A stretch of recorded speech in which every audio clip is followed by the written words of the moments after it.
Peace, infinite waters diving deep once again. We're out here in nature, in Jurassic Park, the lush green behind me, baby. Woo! Breathing in that good ass prana. Whew! That prana was like getting me high just then. How to love someone who is afraid to love or be loved. Someone wrote in that. Like, how can we love someone who's afraid to love and be loved? And that's a great question. We ain't even had breakfast yet. Can I get a hello? Let me share with you what's helped me along my journey. Are you afraid to love today? Are you afraid to be loved? Okay, either it's us or it's someone we know. Maybe they don't open up. They're afraid. Okay? Now, it starts with this. This is for you out there. If you are afraid to love or be loved, and then I'm going to talk about how to love someone who's afraid to love and be loved. Catch my drift? Great.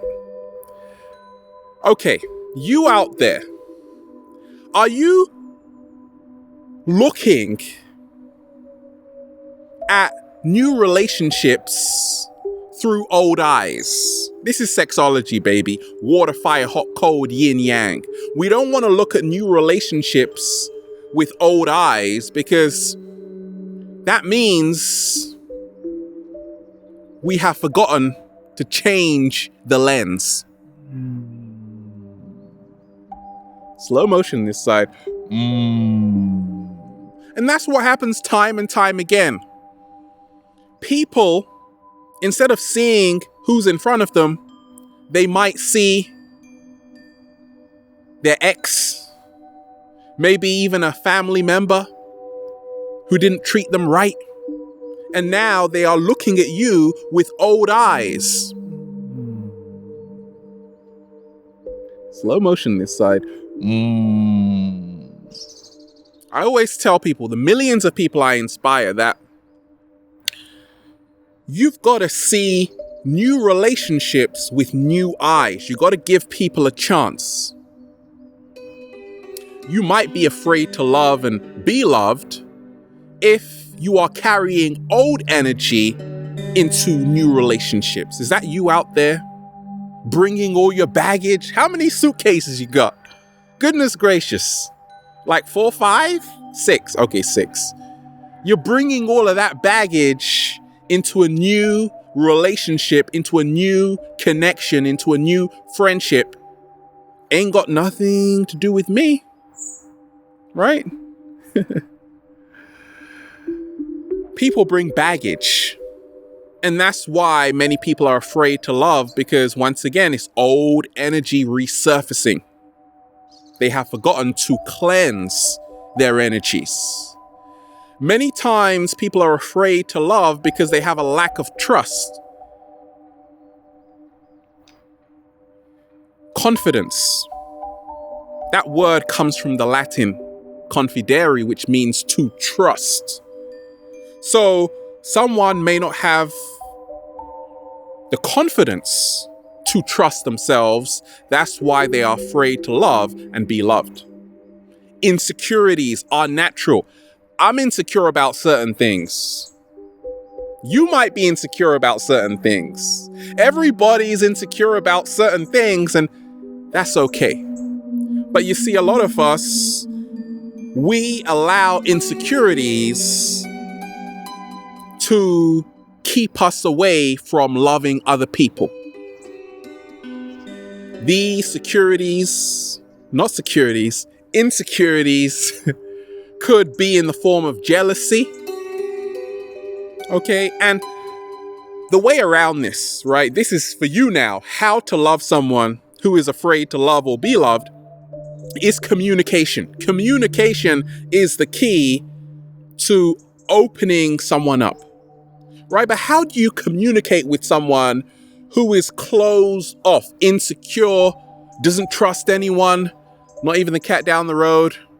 Could have been from a past experience, maybe a traumatic childhood. So this is how it works. You can't help people. You can't open up people by hurting them.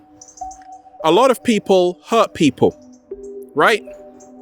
Because they say, I need to tell this person the truth. They need to hear what I'm talking about. So I'm going to be really hard on them. No, they close up even more. If you really want to help people, you've got to talk to them with compassion, respect, and admiration. Instead of pointing out what isn't working with them, start focusing on what is. Slow motion this side.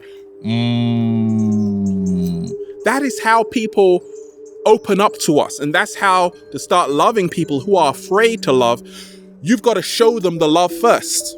You can't be criticizing them the whole time, pointing out their flaws, because once again, that's not productive.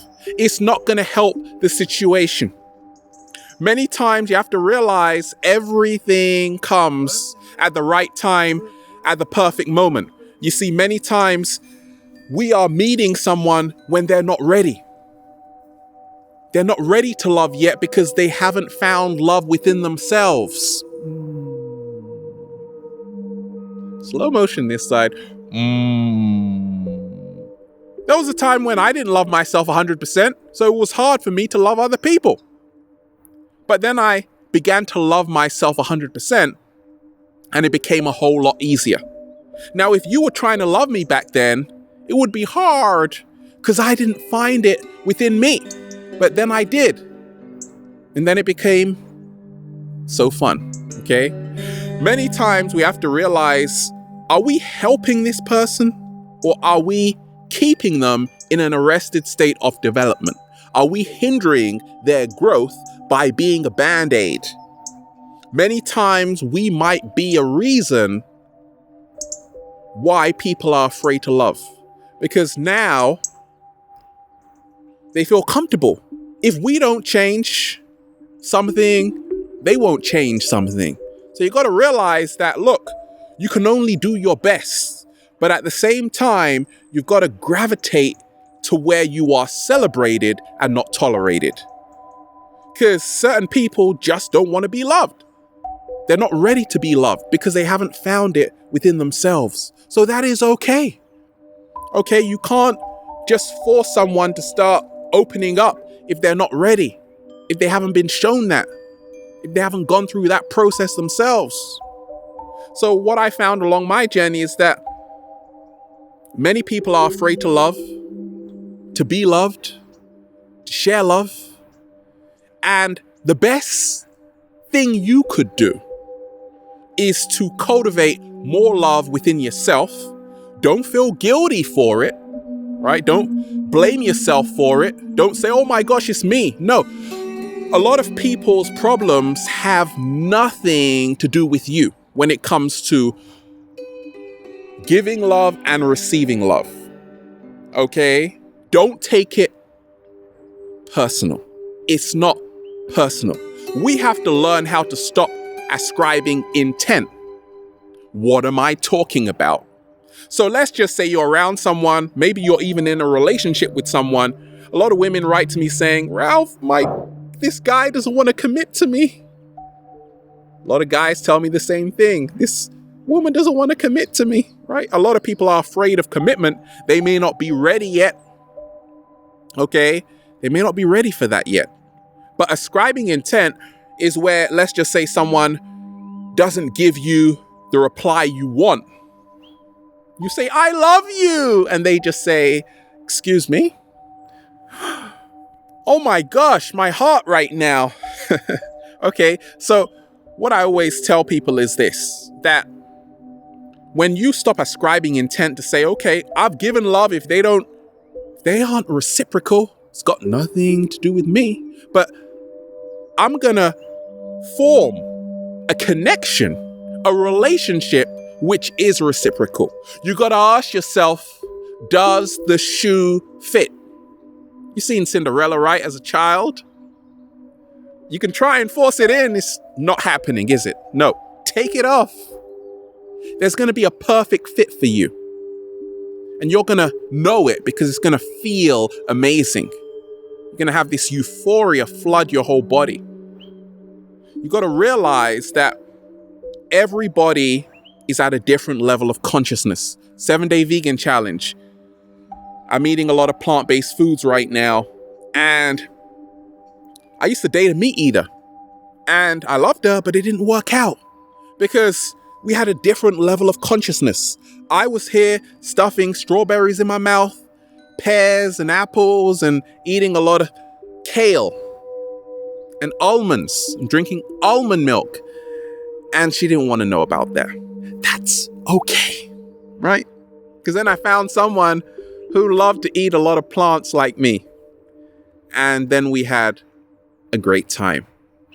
Everyone has a different level of consciousness. You got to start meeting people where they are. Instead of trying to change people, you got to accept them for where they are, at their level of evolution, and then give them time. Just like you had time to grow, and you'll be just fine. And then you say, "Feels so good to be alive, baby. Can I get a hello?" Shout out to all the amazing deep divers. We are out here breathing in that good ass prana. Have a beautiful day. Infinite waters, diving deep once again. Stay well. Stay healthy. Peace. You.